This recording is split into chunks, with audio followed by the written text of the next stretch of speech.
Bueno, déjeme enlazarme en estos momentos con un gran amigo que tengo ya tiempo sin saludar. Vía telefónica se encuentra el padre Alejandro Solalín de Guerra. Padre, ¿cómo estás? Te mando un abrazo. Buenas noches. Bien, hermano, muchas gracias. Pues qué gusto escucharte así. Aunque sea en esta situación tan complicada, hoy se confirma la muerte del doctor Mireles. Quiero pedirte tu opinión, tu reflexión sobre un hombre que fue querido por muchos, odiado por otros, perseguido por el gobierno pasado de Enrique Peña Nieto, pero que pues estuvo al pie del cañón ahí con las autodefensas en Michoacán. Sí, mira, yo creo que, pues, él como todo ser humano tuvo sus debilidades, ¿no? Pero más allá de eso, tiene un mérito enorme y hay que reconocérselo. En un gobierno donde había un virrey, donde habían mandado un gobierno corruptísimo, ¿verdad? eh, Vinculado con el narco, y yo digo a nivel nacional se está viendo también esa vinculación. El doctor Mireles representa el grito, la rebeldía de la ciudadanía para defenderse y defender la vida de su familia. Cuando tenemos un Estado fallido, un Estado corrupto, un Estado vinculado, ¿verdad? Con el narco, este, surgió esa persona, y no solo él, pero él es el más emblemático, de ciudadanos que dijeron basta. Si el gobierno no quiere, no puede, o está involucrado en algunos negocios de estos, entonces nosotros como sociedad civil tenemos la obligación de defender, la obligación moral de defender la vida de nuestra propia familia. Y así fue como empezó realmente a defenderse las autodefensas ante un gobierno inútil, que no supo defender a la ciudadanía, y que sí en cambio se volvió, al tener esa connivencia con el crimen organizado, enemigo de la sociedad. Entonces teníamos un enemigo en casa. Por eso el doctor Mireles representa ese grito de la ciudadanía valiente que más allá de todo se arriesga a cambiar las cosas. Y obviamente logró muy buenos resultados porque nos dimos cuenta antes de ser odiado por muchos, fue admirado por casi todos. ¿Por qué? Porque él tuvo el valor de arriesgar la vida para defender su región, su pueblo, su región, ahí en Michoacán, en la zona caliente, que es tan difícil.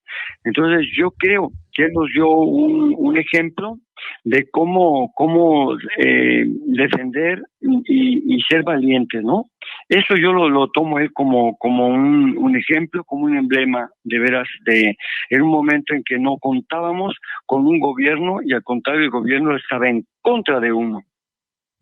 Un hombre de convicciones. Recuerdo que él también apoyó aquella candidatura tuya al Premio Nobel de la Paz, ¿no? Sí, sí, desde luego, y supo ser buen amigo. Él fue muy leal, buen amigo de verdad. Yo lo lamento mucho, siento mucho su muerte, porque personas como él pueden dar mucho, mucho allá. La gente se fija en detalles, se fija en cosas. Él tuvo errores, obviamente, tuvo errores como todo humano, pero no hay que fijarse en lo negativo, hay que fijarse en lo positivo. Y él fue una persona de veras, insisto, que cambió la historia, al menos en esa parte de Tierra Caliente, en Michoacán, y que nos dijo a los mexicanos que no podíamos esperar gran cosa del gobierno. Yo creo en las instituciones, por supuesto. Ahora estoy convencido de la institucionalidad del Estado de Derecho que trata de llevar nuestro presidente, pero en ese momento no era así. Entonces, luchar contra un gobierno, y más cuando mandó a una persona con poderes todopoderosos, ¿no? Pues era muy difícil de verdad, y claro, logró esta persona, pues logró corromper también, controlar y hacer que las autodefensas que en un momento dado tenían un carácter civil, pues se volvieran después una cosa turbia, ¿verdad? En esa manipulación que hizo el gobierno federal de ellas, y acabó finalmente confrontándolas y algunas de ellas corrompiéndolas también. Padre, ya que estamos en el Día Internacional de la Eliminación de las Violencias contra las Mujeres, dame tu reflexión de este que también es un tema pendiente para el gobierno de la Cuarta Transformación, no un tema ni un problema que se origina en este gobierno, pero sí un tema que ha admitido el propio presidente está pendiente por los números que son dolorosos, horrorosos. ¿Tú qué te voy a contar? Tú conoces la historia desde las entrañas por tu labor a ras de piso, a ras de suelo.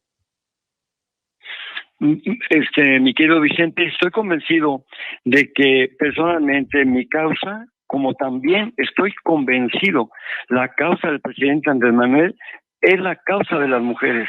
Y estoy seguro que esa lucha contra todo tipo de violencia indudablemente está en él. Yo no conozco, y soy historiador también, no conozco, jamás he conocido un gobierno en México con tanta presencia de mujeres en el gabinete de un presidente. Él cree en las mujeres, pero también hay que decir una cosa.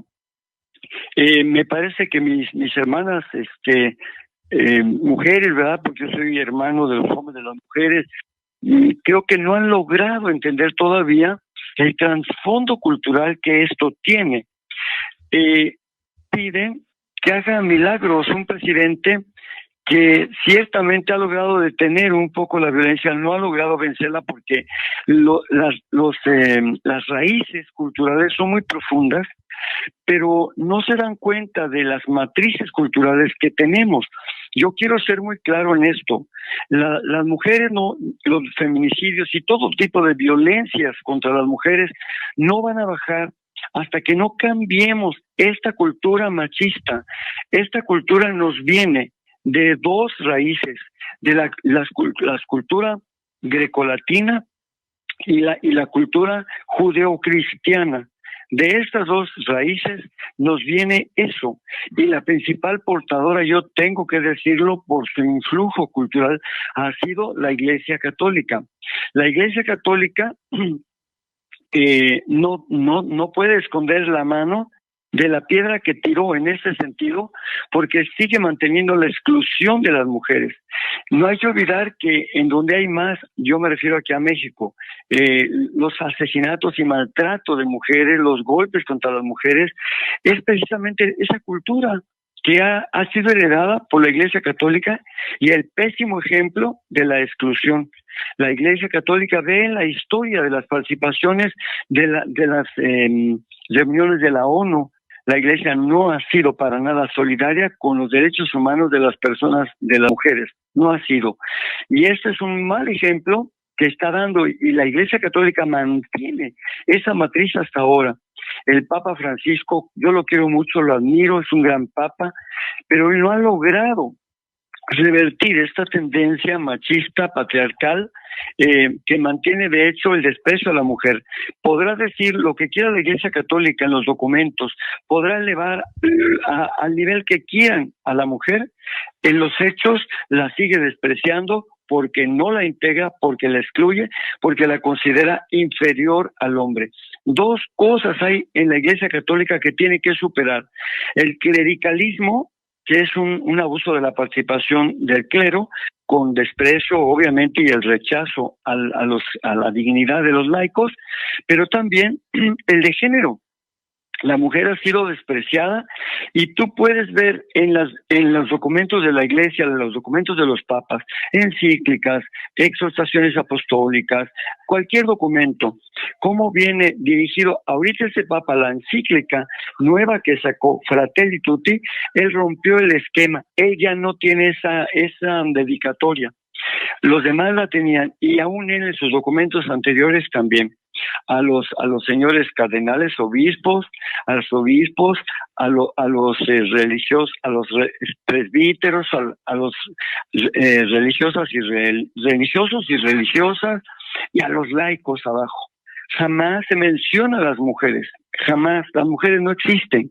Entonces, nos damos cuenta que el Papa quiere quizá cambiar esto, pero no ha logrado. En la parte de la Iglesia Católica, que también es la Iglesia, la parte cristiana evangélica o las iglesias históricas, ellas sí lo han ido integrando poco a poco el papel de la mujer en la vida de la Iglesia. Entonces, yo quiero decirle a mis hermanas, ¿verdad?, que se quejan con razón del maltrato y las violencias hacia la mujer. Quiero decirles que no pueden pedir solamente al gobierno milagros, porque el gobierno no puede cambiar de la noche a la mañana por decreto la cultura. No puede cambiar los patrones machistas culturales judeocristianos y también grecolatinos que yo acabo de decir. Que vean la historia y que nos ayuden a todas y a todos a cambiar la cultura. Que ciertamente le pidan, ahí sí con toda razón, le pidan a los obispos, ¿verdad?, a la Iglesia Católica, que soliciten al Papa que por favor cambien esos patrones para que las mujeres dejen de ser excluidas, dejen de ser rechazadas. Ese es el origen de todo. Te voy a contar una anécdota. En 2013 coincidí, fíjate, en Lima, en el marco del Foro Económico Mundial, que me invitaron. Ahí estaba Enrique Peña Nieto. Y él, pues claro, como buen vendedor, se le estaba dedicando a proponer México a la venta. Pero me tocó una mesa de 200 personas, una mesa ya para el almuerzo, que llaman ellos la comida, pero con el tema de la mujer.